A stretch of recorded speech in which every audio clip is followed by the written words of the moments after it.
আসসালামু আলাইকুম। AN cook কিচেনে আপনাদের সবাইকে স্বাগত। সয়াবিন তো আপনারা সকলেই কম বেশি বাড়িতে খান, কিন্তু সয়াবিনের সেই একঘেয়ে স্বাদ পরিবর্তন করতে আজ আমি আপনাদের জন্য নতুন একটি রেসিপি নিয়ে এসেছি। রেসিপিটি হলো এগ সয়া পকোড়া কারি। এই রেসিপিটি আপনারা গরম ভাতের সঙ্গে কিংবা রুটির সঙ্গে খেতে পারেন। এই রেসিপিটি ভালো লাগলে অবশ্যই একটা লাইক করবেন, শেয়ার করবেন আর আমার চ্যানেলটিকে অবশ্যই সাবস্ক্রাইব করবেন। এগ সয়া পকোড়া কারি বানানোর জন্য ওভেনে আমি একটা প্যান বসিয়ে দিয়েছি। এবার এই প্যানের ভিতরে আমি পরিমাণ মতো পানি দিয়ে দিলাম।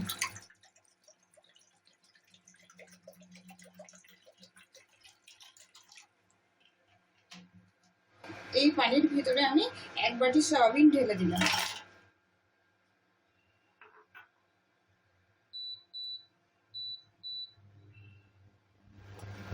এবার আমি এই সয়াবিনগুলো খুব সুন্দর করে সিদ্ধ করে নেব। একটা ঢাকনা দিয়ে 5 মিনিট ধরে সয়াবিনটা আমি সিদ্ধ করে নেব। 5 মিনিট পর দেখুন আমার সয়াবিনটা খুব সুন্দর সিদ্ধ হয়ে গিয়েছে। এবার আমি ওভেনটাকে অফ করে দেব। অফ করে একটা ঝাঁঝরির সাহায্যে এই সয়াবিনগুলো তুলে নিয়ে ঠান্ডা পানির মধ্যে দিয়ে দেব। নর্মাল টেম্পারেচারের পানি এটা।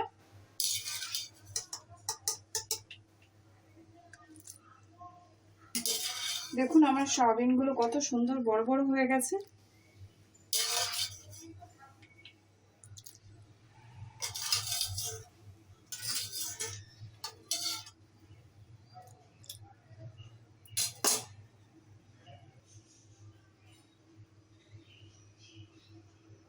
এবার সয়াবিনগুলোকে আমি খুব সুন্দর করে এরকম কচলে কচলে ধুয়ে নেব। 2-3 বার পানি ফেলে এটাকে সুন্দর করে ধুয়ে নেব। এইভাবে ধুয়ে নিলে সয়াবিনের যে একটা গন্ধ আছে সেই গন্ধটা আর আসবে না এবং খেতে খুব সুন্দর হবে, টেস্টটাও খুব সুন্দর ভালো আসবে। এইভাবে সিদ্ধ করে সয়াবিন নিলে খুব ভালো হয় টেস্টটা।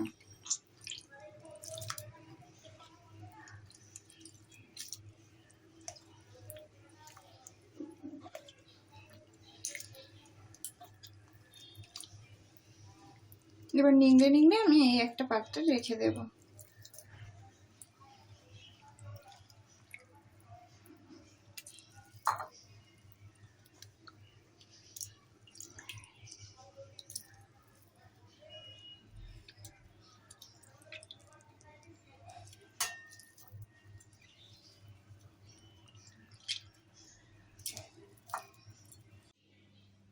সয়াবিনগুলো আমার ধোয়া হয়ে গেছে।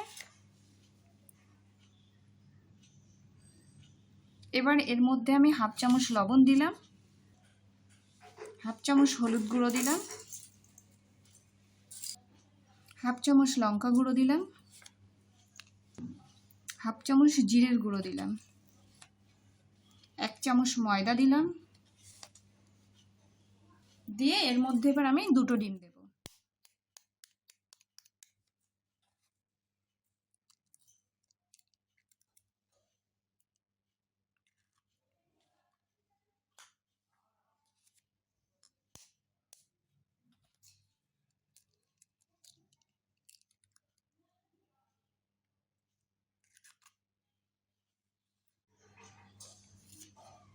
এবার আমি একটা চামচ দিয়ে এগুলোকে খুব সুন্দর করে মিক্স করব।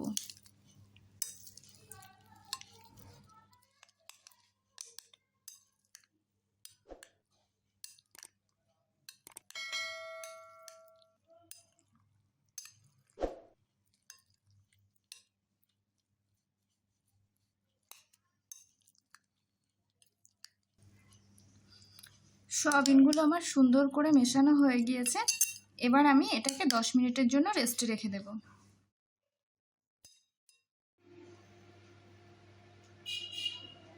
10 মিনিট রেস্টে রাখার পর দেখুন আমার সয়াবিনগুলো কত সুন্দর হয়েছে। এবার আমি এই সয়াবিনগুলো ভেজে নেব।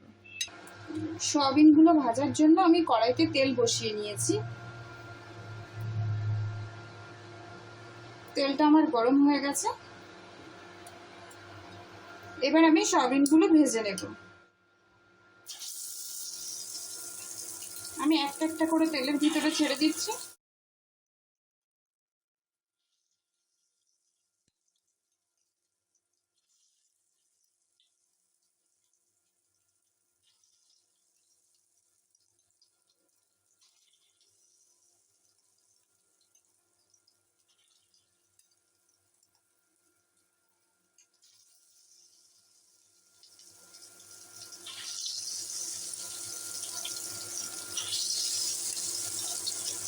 এই সময় গ্যাসের ফ্লেমটাকে একটু লো রাখবেন, তাহলে না হলে সয়াবিনটা পুড়ে যাবে।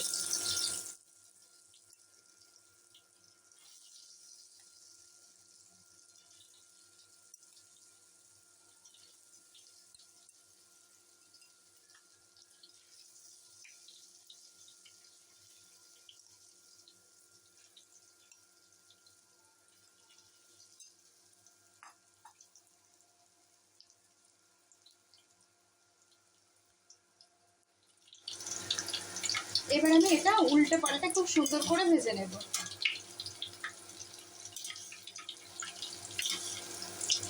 দেখুন আমার সয়াবিনগুলোর গায়ে কি সুন্দর একটা কোট চলে আসছে।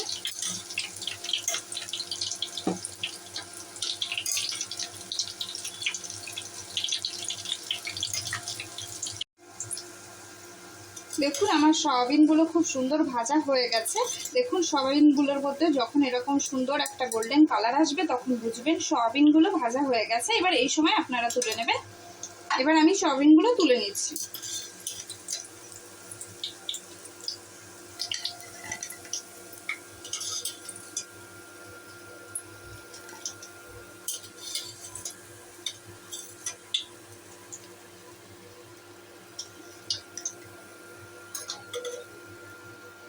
এবং সেম ভাবে আমি বাকি সয়াবিনগুলোও ভেজে নেব।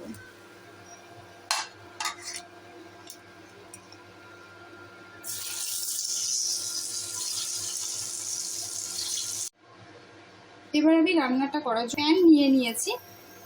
এবার এই প্যানের মধ্যে পরিমাণ মতো তেল দিয়ে নেব।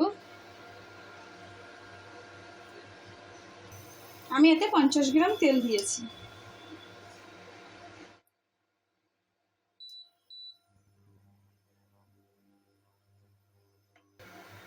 আমার তেলটা গরম হয়ে গেছে।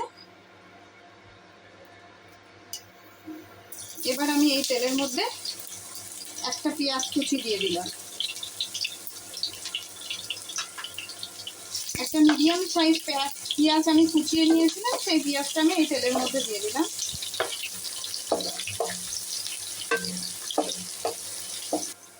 নেড়ে চেড়ে পেঁয়াজটাকে আমি হালকা ভেজে নেব। পেঁয়াজটা আমার হালকা ভাজা হয়ে গেছে।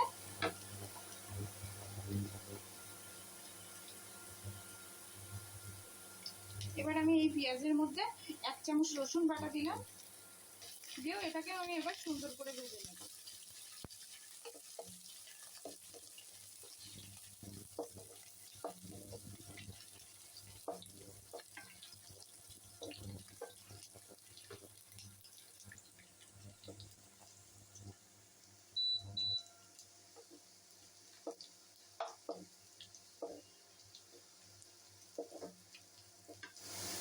আমার পেঁয়াজ রসুনটা খুব সুন্দর করে ভাজা হয়ে গেছে।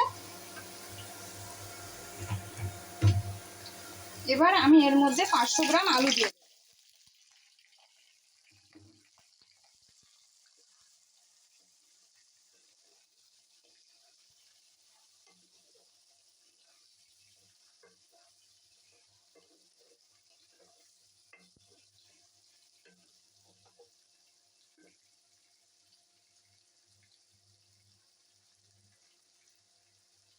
এর মধ্যে আমি এবার 1 চামচ আদা বাটা দেব।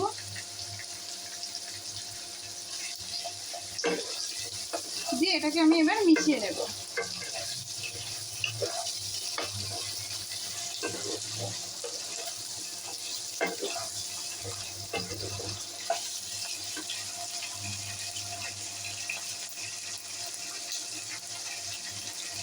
এক চামচ লবণ দিলাম।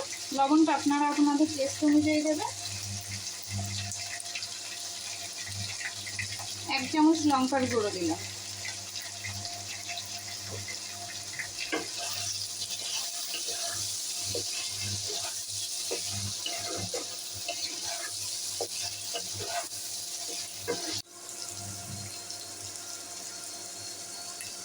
আলুগুলোকে সুন্দর করে নেড়ে চেড়ে মিশিয়ে নিয়ে একটা ঢাকনা দিয়ে ঢেকে রেখে দেব 1 মিনিটের জন্য।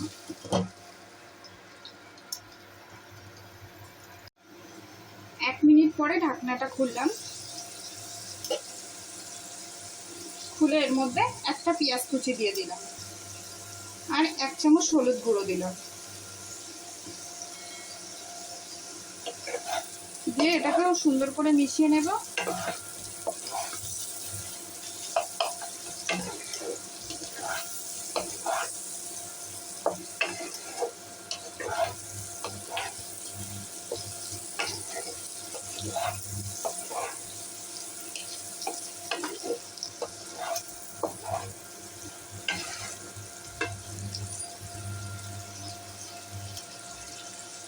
এবার এর মধ্যে অল্প করে পানি দিয়ে দিলাম, পানি দিয়ে এটাকে কষিয়ে নেব।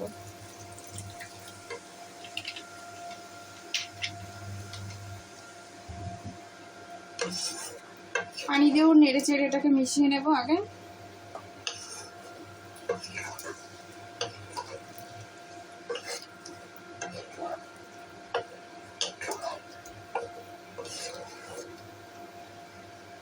এই সময় ওভেনের ফ্লেমটাকে হাইতে রেখে সুন্দর করে কষিয়ে নেব।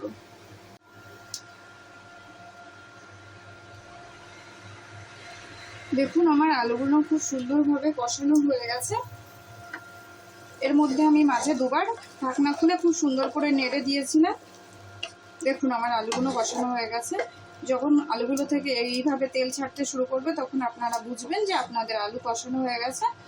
এবার আমি এই আলুর মধ্যে ভেজে রাখা সয়াবিনগুলো ঢেলে দেব, দিয়ে এটাকে সুন্দর করে মিশিয়ে নেব।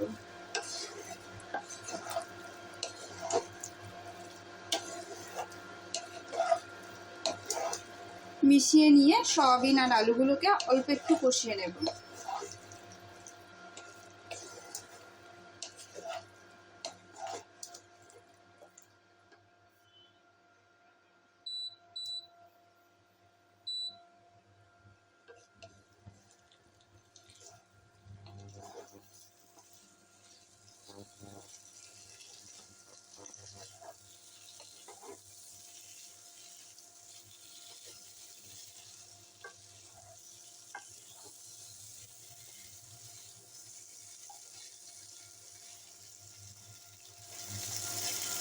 দেখুন আমার মেশানো হয়ে গেছে।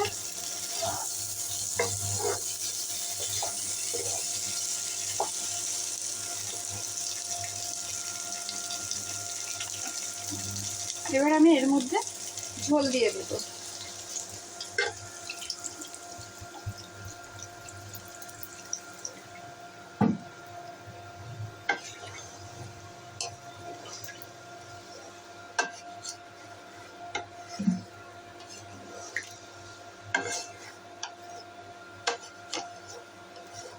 আরেকটু দেব কারণ সয়াবিনের মধ্যে পানিটা টানবে।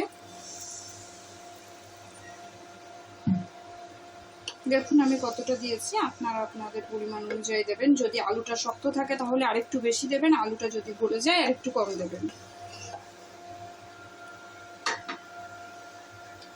এবার আমি এটাকে আবার ঢাকা দিয়ে বসিয়ে দেব 10 মিনিটের জন্য।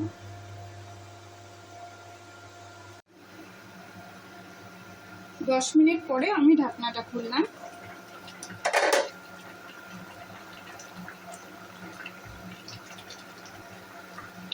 খুলে এর মধ্যে 1 চামচ জিরের গুঁড়ো, 1 চামচ ধনের গুঁড়ো আর 1 চিমটে এলাচের গুঁড়ো দিলাম।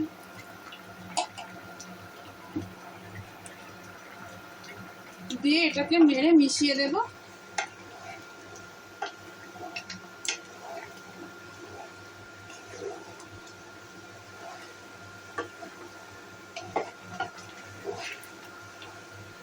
মিশিয়ে দিয়ে ঢাকনা দিয়ে ঢেকে আরো কিছুক্ষণ রান্না করব।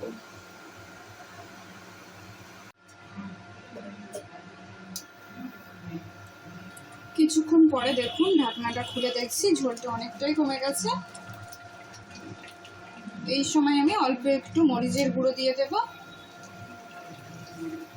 দিয়ে এটাকে আবার মিশিয়ে নেব।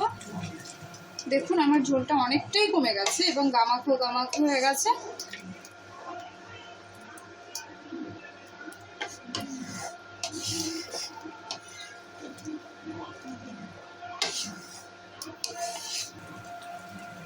এই সময় আপনারা লবণ ঝালটা টেস্ট করে নেবেন, আপনারা আপনাদের পছন্দ মতো দিয়ে নেবেন।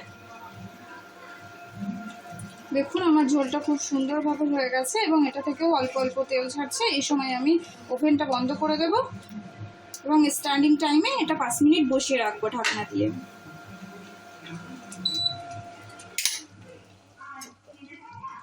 ঢাকনা দিয়ে 5 মিনিট বসিয়ে রাখবো। দেখুন তৈরি হয়ে গেল এগ সয়া পকোড়া কারি।